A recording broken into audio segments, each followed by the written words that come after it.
जमात इस्लामी अल्लाह की ज़मीन पे अल्लाह का निज़ाम कायम करने के लिए जदोजहद कर रही है। मौलाना साहब, अगर इलेक्शन कैंपेन में आपके लिए मसाइल है तो यहाँ निसफ सदी से तो आप काबिज हैं, ये मसले मसाइल क्यों है? 5 साल पहले आपसे जितने सियासतदानों ने और सियासी पार्टियों ने वादे किए, क्या कोई तब्दीली आई? बिच्छू भी अगर किसी को काटे तो आपका अस्पताल उसे कहता है कि मरीज को पेशावर या डेरा इस्माइल खान ले जाओ। पाकिस्तान में जितने शेखुल हदीस हैं, जितने शेखुल कुरान हैं, जितने मुफ्ती हैं, जितने पीर हैं, और यहाँ तक कि आप और मैं और पैदा होने वाला बच्चा सूदी कर्जदार है। आज टांग के अंदर हम जमात इस्लामी की कैंपेन का, इलेक्शन कैंपेन का आगाज़ कर रहे हैं। तो ये जो कैंपेन है, ये एक जदोजहद है, एक कोशिश है कि अल्लाह की ज़मीन पे अल्लाह का निज़ाम कायम कर लिया जाए। जमात इस्लामी अल्लाह की ज़मीन पे अल्लाह का निज़ाम कायम करने के लिए जदोजहद कर रही है। इसमें हम फ़तह की तरफ नहीं देखते हैं, क्योंकि फ़तह जो है वो अल्लाह की है, जदोजहद जो है वो हमारे ज़िम्मे है। हमारे बड़ों ने जो कुर्बानियाँ दी वो किस मकसद के लिए था? पाकिस्तान का मतलब क्या? ला इलाहा इल्लल्लाह, कि अल्लाह हमें मुल्क दे दें, हम इसमें आपका निज़ाम कायम करेंगे। जिसमें पाकिस्तानी कौम जो है वो कायम नहीं कर सकी, क्योंकि अल्लाह सुब्हानहू व तआला ने हम पे करम एहसान फरमाया कि हमें फिर एक आज़ाद मुल्क दे दिया, लेकिन हमने अल्लाह से जो वादा किया था उसको पूरा किया कि नहीं किया? अल्लाह सुब्हानहू व तआला देखिए जी, हम को देख रहे हैं, बहुत वक्त हो गया, 75 साल से पाकिस्तान का निज़ाम सूद पे चल रहा है। सूदी निज़ाम के तहत ये पाकिस्तान चल रहा है। सूद पे हम कर्ज़े लेते हैं और मुल्क चलाते हैं। सूद पे कभी भी ना घर चला सकते हैं ना मुल्क चला सकते हैं। अगर 75 साल से पाकिस्तान में जितनी सियासी पार्टियां बरसरे इक़्तिदार आईं, जितने बड़े बड़े नाम सियासतदान थे वो बरसरे इक़्तिदार रहे, सूदी निज़ाम को चलाते रहे, अल्लाह और अल्लाह के रसूल के साथ जंग करते रहे, हमारी महरूमियाँ और मजबूरियाँ बड़ी हैं, कम नहीं हुई। अगर आप देख लें कि 5 साल पहले आपसे जितने सियासतदानों ने और सियासी पार्टियों ने वादे किए, क्या कोई तब्दीली आई? हर पार्टी, सियासी पार्टी दूसरी पार्टी पे जो हुकूमत में आ जाती है, तो यही 3-4 पार्टियां जो ख़ानदान हैं जो बार बार आ रहे हैं, और ये जब बरसर इक़्तिदार आ जाते हैं तो पिछलों की वो नाकामियाँ और उनकी कमी और कोताहियाँ बताते हैं, अपनी महारत नहीं बताते। खुद भी इनमें महारत नहीं है, उनसे पिछले जो आते हैं उनमें भी महारत नहीं होती। तो जी, जिस चीज़ की आपके अंदर महारत ना हो तो वो काम नहीं करना चाहिए। जो रियासत ज़री निज़ाम पे बात करती है, ज़री इनकलाब की बात करती है और गैर आबाद ज़मीनों को आबाद करने की बात करती है, ये विजन और सोच मैंने अल्हम्दुलिल्लाह सिराजुल हक साहब ने कौम को दिया हुआ है। ये हमने कहा है इनको, और 2020 से हम कह रहे हैं। सैलाब आया, एक अल्लाह की तरफ से आफत आ गई, मुसीबत आ गई, मुश्किल आ गई, सब परेशान हो गए।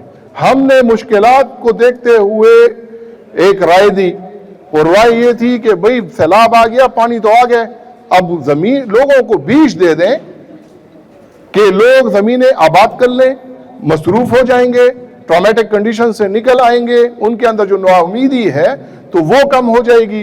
तो अल्हम्दुलिल्लाह अल खिदमत फाउंडेशन ने भी बीज तकसीम किया और रियासत ने भी दिए, और उस साल सैलाब के दौरान रिकॉर्ड वीड प्रोटेक्शन हुई। तो जी, मशवरा तो हमारा था, ये हमारी महारत है। हमारी सियासत पाकिस्तान के अंदर इस्लामी निज़ाम का क़याम है। कोई पार्टी कहती है कि हम रियासत मदीना कायम करेंगे, आप उस पार्टी का मंशूर तो देखें, उनसे पता तो करें कि आपके पार्टी के अंदर इस्लामी निज़ाम का निफाज है सही। आप जो नारा मारते हो, नारा आपका मुख्तलिफ है, पार्टी के मंशूर में आपका है नहीं।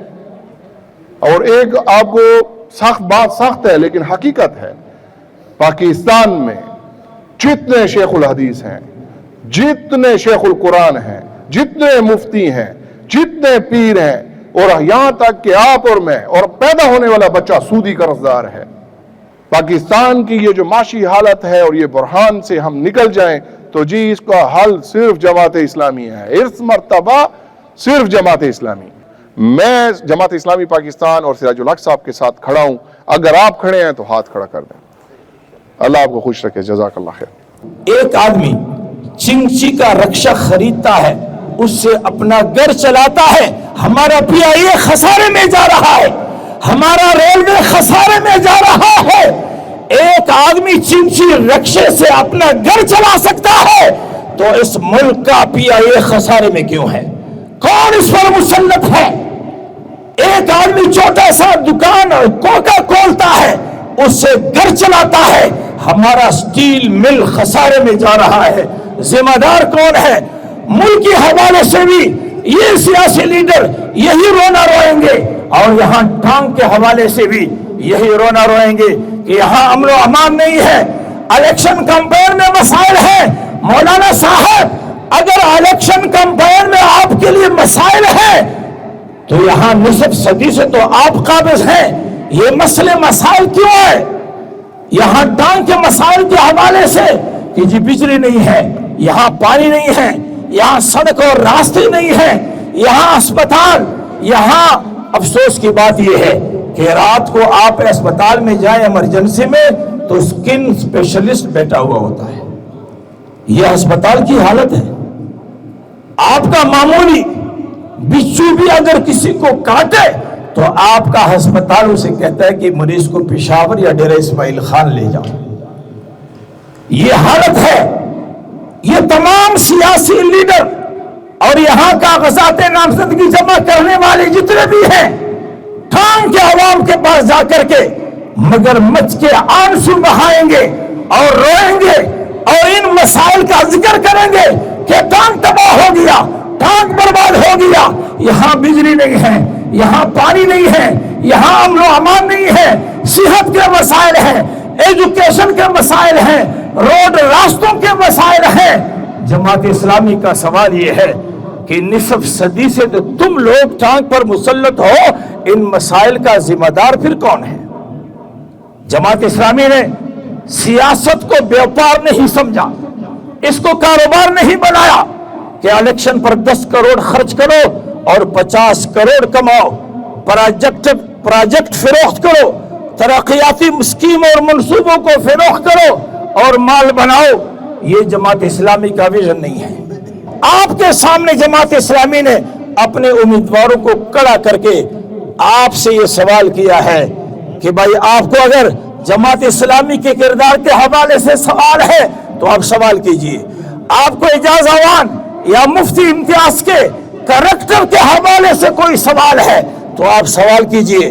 کوئی سوال نہیں ہے. اللہ کے فضل و کرم سے بغیر اختیارات کے, بغیر وسائل کے جماعت اسلامی نے آپ کی خدمت کی اور خدمت کا یہ سلسلہ جاری رہے گا انشاءاللہ تعالی.